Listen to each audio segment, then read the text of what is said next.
2015 साली बाहुबली हा pan India चित्रपट प्रदर्शित झाला। या चित्रपटाने बॉक्स ऑफिसवर धुमाकूळ घातला। प्रभासचा मासी अवतार, राजमाता, भल्लाळदेव आणि कटप्पाने केलेल्या घातामुळे सिनेमा केवळ भारतातच नाही तर जगभर पसरत गेला आणि याच कारणामुळे पॅन इंडिया सिनेमाला सुरुवात झाली। यापूर्वी सिनेमा म्हणलं की बॉलिवूड सर्वात अग्रेसर असायचं, पण या बेड्या तोडण्याचं काम बाहुबलीनं केलं आणि यानंतर साऊथ आणि नॉर्थ अशा सगळ्या फिल्म्स मेकर्सनं एकत्र येऊन काम सुरू केलं। पण सध्या भारतीय सिनेमांमध्ये साऊथ फिल्म इंडस्ट्रीचं वर्चस्व आहे। तेलुगू, तमिळ आणि कन्नड सिनेमा म्हणलं की चित्रपटगृह गजबजलेलं दिसतं। यामुळे त्या सिनेमांची नेहमीच चर्चा राहत आहे। पण आता विषय वेगळा आहे।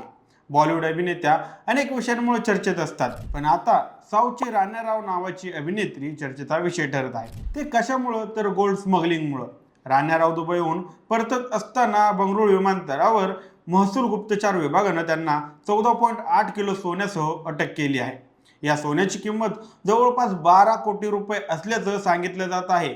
या राण्या रावची पार्श्वभूमी काय आहे आणि यानंतर राण्याला अटक झाली की नाही, आता तिचं पुढं काय होणार असे प्रश्न तुम्हाला पडले असतील। सांगतो, सगळं काही सांगतो। अहो ते सांगण्यासाठीच तर आजचा हा व्हिडिओ। नमस्कार, मी सनी आणि तुम्ही पाहताय दैनिक राज्य लोकतंत्र।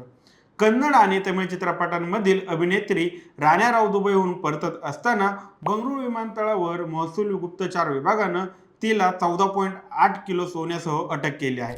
या सोन्याची किंमत जवळपास 12 कोटी रुपये असल्याचं सांगितलं जात आहे।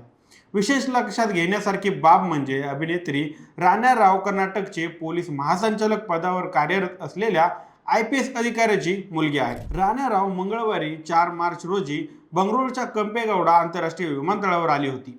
तेव्हा तिच्याकडे सोनं होतं असं सांगितलं जात आहे। महसूल गुप्तचर विभागानं म्हणजेच DRI ने बुधवारी 5 मार्चला दिलेल्या वक्तव्यात म्हटलं आहे की अतिशय चालाखीनं तिच्या शरीरात गोल्ड बार लपवण्यात आले होते। एक विशेष प्रकारच्या बेल्टमध्ये सोन्याचे बार किंवा पट्ट्या लपवण्यात आल्या होत्या। हा बेल्ट अभिनेत्री राण्या रावच्या शरीरावर बांधण्यात आलेला होता।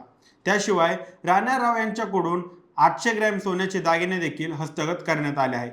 विमानतळावर अटक करण्यात आल्यानंतर महसूल गुप्तचर विभागानं म्हणजे DRIनं अधिकाऱ्यांनी त्यांच्या घरी देखील झडती घेतली आहे। या झडती दरम्यान राण्या राव यांच्या घरातून 2.6 कोटी रुपये किमतीचे सोन्याचे दागिने आणि 2.67 कोटी रुपयांची रोकड जप्त करण्यात आली। महसूल गुप्तचर विभागानं सांगितलं की महिला प्रवाशाला कस्टम ऍक्ट 1962 अंतर्गत अटक करून न्यायालयीन कोठडी पाठवण्यात आला आहे। या प्रकरणात एकूण 17.29 कोटी रुपयांची जप्ती करण्यात आली आहे। सोन्याची तस्करी करणाऱ्यांना हा खूप मोठा दणका आहे। महसूल गुप्तचर विभागानं दावा केला आहे की 14.8 किलो सोनं जप्त करणं हे बंगळुरू आंतरराष्ट्रीय विमानतळावर अलीकडच्या काळातील सर्वात मोठ्या जप्तींपैकी एक आहे। या 32 वर्षांच्या अभिनेत्री राण्या राव हिने जवळपास 10 वर्षांपूर्वी माणिके या प्रसिद्ध कन्नड चित्रपटात अभिनेता सुदीप बरोबर अभिनय केला होता। याच चित्रपटातून राण्या राव यांनी चित्रपट क्षेत्रात त्यांची ओळख निर्माण केली होती। त्यानंतर 2 वर्षांनी राण्या राव यांनी वाघह या तमिळ चित्रपटात अभिनय केला होता। त्यात विक्रम प्रभू या अभिनेत्यानं देखील अभिनय केला होता। 2017 मध्ये राण्या राव यांनी पटकी या कन्नड चित्रपटात प्रसिद्ध अभिनेता गणेश बरोबर मुख्य भूमिका रंगवली होती। पत्रकारितेतून फिल्ममेकर झालेल्या सुनयना सुरेश यांनी माध्यमांना सांगितलं की गेल्या काही वर्षांपासून त्या चित्रपटात सृष्टीत सक्रिय नाहीत, मात्र त्यांनी ज्या चित्रपटात काम केलं आहे त्यामध्ये त्यांना प्रमुख भूमिका केलेल्या आहेत। कन्नड चित्रपट सृष्टीत आणखी एक सदस्याचं नाव न सांगण्याच्या अटीवर सांगितलं की इंजिनिअरिंगचं शिक्षण घेतल्यानंतर राण्या यांनी चित्रपट सृष्टीत प्रवेश केला होता। राण्या राव मूळच्या कर्नाटकातील चिक्कमंगळूर येथील रहिवासी आहेत। त्यांची आई एक कॉफी उत्पादक शेतकरी कुटुंबातील आहे, तर त्यांचे वडील रामचंद्र राव कर्नाटक पोलीस हाऊसिंग कॉर्पोरेशनचे प्रमुख आहेत। रामचंद्र राव यांनी एका स्थानिक वृत्तपत्राला सांगितलं की राण्या त्यांच्या कामाशी त्यांचा काही संबंध नाही।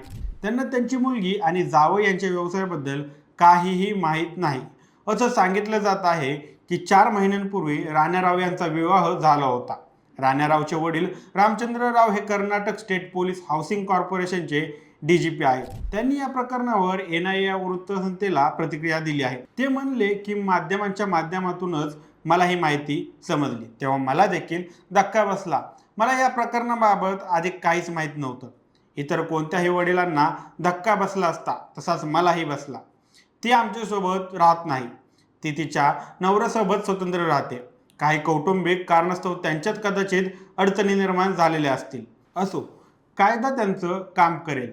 या प्रकरणामुळे माझ्या कारकिर्दीवर कोणताही काळा डाग लागणार नाहीये. याहून अधिक याबाबत मी काहीही बोलू इच्छित नाही.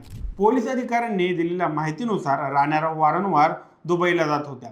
त्यामुळे महसूल गुप्तचार विभागानं त्यांच्यावर लक्ष ठेवलं होतं.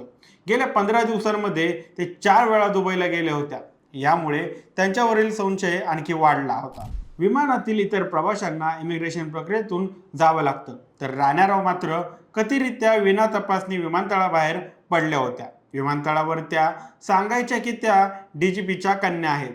त्यांची ओळख पटवण्यासाठी त्यांच्याबरोबर नेहमी एक प्रोटोकॉल कॉन्स्टेबल असायचा.